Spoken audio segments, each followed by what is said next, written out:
இந்த நாய்க்குட்டி ரொம்ப அழகா இருக்குல்ல. இந்த அழகுக்கு பின்னாடி மனுஷனை கொல்லக்கூடிய இன்னமும் மருந்தே கண்டுபிடிக்கப்படாத ஒரு வைரஸ் இருக்கு. அதான் ரேபிஸ். இந்த ரேபிஸ் வைரஸ் எல்லா பாலூட்டிட்ட இருந்துமே மனுஷனுக்கு பரவும். ஆனா 99% நாய்கிட்ட இருந்து தான் பரவுது. மதுரையில ஒருத்தங்களுக்கு 4 மாசத்துக்கு முன்னாடி பூனை கடிச்சிருக்கு.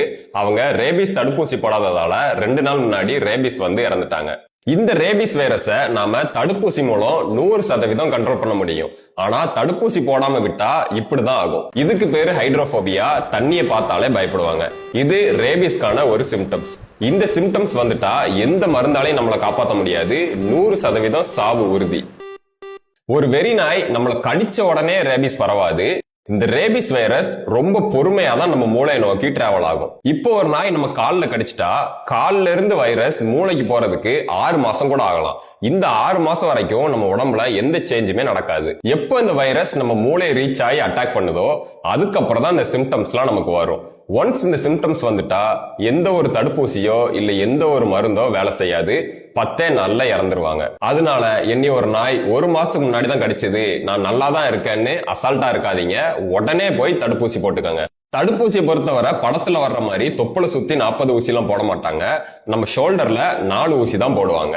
கடிச்ச அன்னைக்கு 1, 3வது நாள் 1, 7வது நாள் 1, 28வது நாள் 1, அவ்வளவுதான். யாரெல்லாம் இந்த ஊசியை போடணுங்கிறத வேர்ல்ட் ஹெல்த் ஆர்கனைசேஷன் 3 கேட்டகரியா பிரிச்சிருக்காங்க. கேட்டகரி 1, இப்போ ஒரு ரேபிஸ் நாய் உங்களை நக்கிருச்சு, ஆனா அந்த இடத்துல உங்களுக்கு புண்ணோ இல்ல வெட்டுக்காயமோ இல்லைன்னா அதான் கேட்டகரி 1. இதுக்கு எந்த ஊசியும் போட தேவையில்லை, நல்லா சோப் போட்டு வாஷ் பண்ணாலே போதும். கேட்டகரி 2, நாய் உங்களை பிறண்டினாலோ இல்ல நாய் நக்கின இடத்துல உங்களுக்கு ஆல்ரெடி ஒரு புண்ணு இருந்தாலோ இதான் கேட்டகரி 2. இதுக்கு 4 தடுப்பூசி போடணும். கேட்டகரி 3, நாய் உங்களை கடிச்சு ரத்தம் வந்தா இதான் கேட்டகரி 3. இதுக்கு 4 தடுப்பூசி கூடவே இம்யூனோகுளோபுலின் சேர்த்து போடணும்.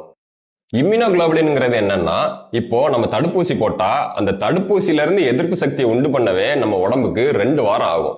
இந்த 2 வார டைம்ல நமக்கு ரேபிஸ் தாக்கிடக்கூடாதுல்ல, அதனால ஒரு சேஃப்டிக்காக எதிர்ப்பு சக்தியவே டைரக்டா கடிச்ச இடத்த சுத்தி போடுவாங்க.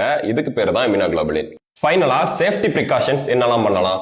ரேபிஸ் பேஷண்ட்ல 10ல் 5 பேர் 15 வயசு கீழே உள்ள குழந்தைங்க தான். காரணம் என்னன்னா, அவங்க நாய் கடிச்சா பயந்து போய் வீட்டுல சொல்லாம மறைச்சிருவாங்க. தயவு செஞ்சு உங்க வீட்டு குழந்தைங்களுக்கு சொல்லுங்க, நாய் கடிச்சா உடனே வந்து அம்மாட்டையோ இல்ல அப்பாட்டையோ சொல்லணும்னு. நீங்க நாய் வளர்த்தீங்கன்னா ப்ராப்பரா உங்க நாய்க்கு ரேபிஸ் வேக்சின் போட்டு வளங்க. தெருநாயோட உங்க நாயை சுத்த விடாம பாத்துக்கோங்க. தெருநாய்களுக்கு தாராளமா சாப்பாடு வைங்க.